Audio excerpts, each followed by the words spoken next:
ملګرو څنګه چې د وخت سره د انسان خواهشات سیوا کیږي دغه شانتي د وخت سره د هغه مسلې هم سیوا کیږي او په پاکستان کې په شلو کې لس خلک چې دی هغه د ډیپریشن مریضان دي. دې کې داسې ډیر خلک شته چې هغه دا خبره نه مني ځکه چې د ډیرو خلکو د ډیپریشن په باره کې کنفیوژن دی.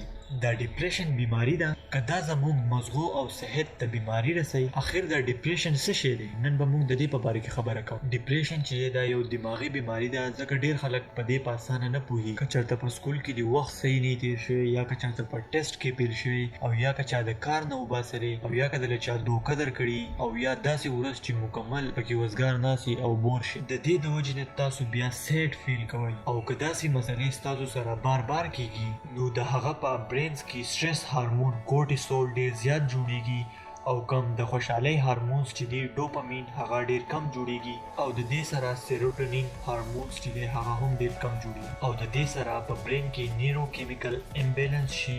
د دې سره د انسان سټرس چې دی هغه سیوا کیږي او کم هیپینس او ریلیکسیشن چې دی هغه کمیږي. نو د دې د وجې نه د ډیپریشن شروعات شروع شي. د ډیپریشن چې دی څه سیمټمز دي فار ایگزامپل په یو خبر باندې ډیر زر غوسه کیدل او یا په ډیر زر خفه کیدل یا ډیر زر ستړي کیدل او یا په هر خبره باندې ځان بدنامول یا ډیر زیات خوب کول او یا د لا خوب نه درتلل او یا څه ټایم کې د خودکشۍ سوچونه کول. که په دې سیمټمز کې یو هم سیمټمز په تاسو کې راځي د سایکاټریک ګایډلاینز په مطابق تاسو ته ډیپریشن دی. د ډیپریشن په وخت کې ستاسو په دماغ کې د سیروټونین هارمونز کمی راشي. عام طور چې د ډاکټران داسې ټیبلیټس دوايانې ولیکي چې د هغې د وجې نه په دماغ کې سیروټونین هارمونز چې دی هغه سیوا شي او پیشنټ چې دی هغه خوشحاله فیل کوي. د یو سټډي نه پته لګېدل ده چې یو انسان خپله مسله د نورو خلکو سره شیر کوي او د هغوی نه صلاح علي او د دې سره هغه انسان په خپل لایف کې ډیسپلین راولي. فار ایگزامپل بیلنس ډایټ والا خوراک کول، هر روزانه ایکسرسایز کول او ښه خوب کول. د دې سره د هغه په دماغ کې نیچرلی سیروټونین هارمونز جوړېدل شروع شي. نو ډیپریشن چې دی دا هم د بیماری په شانتي دی او د څه د حده پورې د دې نه خطرناک هم دی او زیاتره خلک دا سوچ کوي چې دی بانې جوړوي او کار ته ډډې نه لګي. دروغ وایي او د دې لپاره د ډیپریشن لپاره د میډیکل ټریټمنټ ضرورت دی او کم کس چې وایي ما ته د ټریټمنټ ضرورت نشته نو هغوی به زیات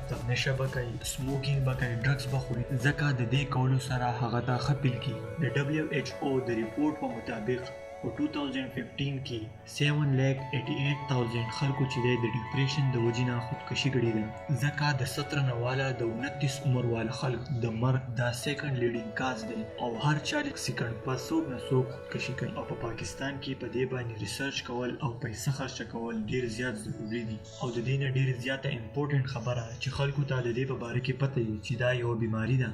چې څومره کېږي دا ویډیو د خپل ملګرو سره شیر کړئ او په کمنټ کې ووایئ چې په تاسو کې د ډیپریشن څه سیمټمز راغلي دي او که نه او لایک کړئ دا ویډیو که ستاسو دا ویډیو خوښه شوي او سبسکرایب کړئ زموږ د یوټیوب چینل. د دې سره به تاسو نوي شیزونه وپېژنئ او په آخر